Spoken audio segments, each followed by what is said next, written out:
Il padre, la madre, il figlio, con le facce sporche di carbone, spingendo le biciclette stanche di portone in portone.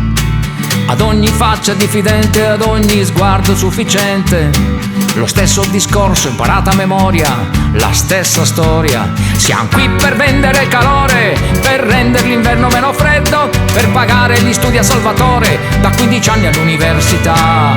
Il padre, la madre, il figlio e il loro stupido girotondo di frasi servili ed inchini per i padroni del mondo. Ad ogni porta chiusa in faccia un dito nero su un altro campanello, altri chilometri sulla via della sognata borghesia. Visti da dietro sono 3 clown, visti davanti sono buffoni, visti da sopra 3 punti neri, visti da dentro sono 3 coglioni. Il padre sembra una pietra sputata fuori da un vulcano, con gli occhi rossi gonfi tristi, sintomo certo di povertà. La madre non ha più forma, è solo un mucchio di stracci spenti, con le scarpe rotte davanti e in testa il sogno della città. E il figlio non è da meno, lo sguardo ebete in fondo agli occhi, la fame cronica nello stomaco e 4 toppe d'arlecchino.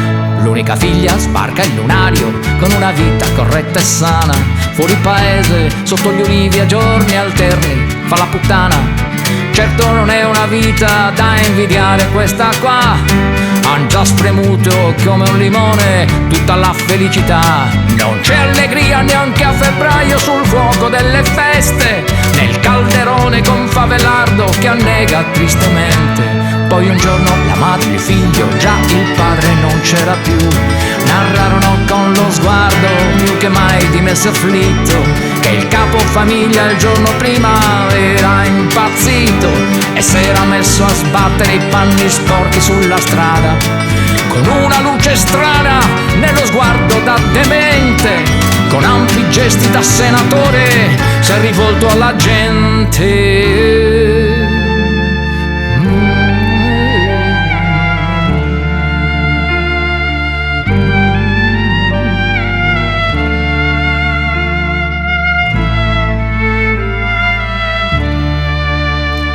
Signore e signori, scusate l'ardire, scusate se a voi mi rivolgo da questa cassetta. Con tutto l'impegno non sono riuscito a trovare il pulpito adatto per questa occasione. Signore e signori, la vita di merda di un povero diavolo è fatta soltanto di lunghi silenzi e di 1000 bollette da pagare, l'affitto di casa che scade e ti buttano fuori i colletti, gli armadi, gli stracci e i vestiti bucati. È l'unico grosso problema, trovare qualcuno di fuori che ti dia una mano a portare di sotto la roba pesante. Ma anche avantieri lo zucchero, il pane, la pasta, le fave, i fagioli ha subito un aumento, un piccolo aumento soltanto del 4%. Signore e signori, venite a vedere il circo di uomini e donne che ha fatto il comune. Su, siate gentili, no, non è lontano, non è né a Firenze né a Roma, Berlino o Milano. È qui a 4 passi, un po' fuori paese, la nostra baracca da 36.800 lire al mese. Signore e signori, venite a vedere le pulci ammaestrate, le piattole, i topi, le cimici e l'umidità, in un'unica stanza con bagno elettrico, come una credenza cucina trovata per strada buttata il 31 dicembre di 6 anni fa. È vero, ci stiamo un po' stretti e voi forse direte che manca l'igiene, che vivere tutte anche in 4 pressati in un letto è dannoso alla moralità. Ma anche avantieri lo zucchero, il pane, la pasta, le fave, i fagioli ha subito un aumento, un piccolo aumento soltanto del 4%.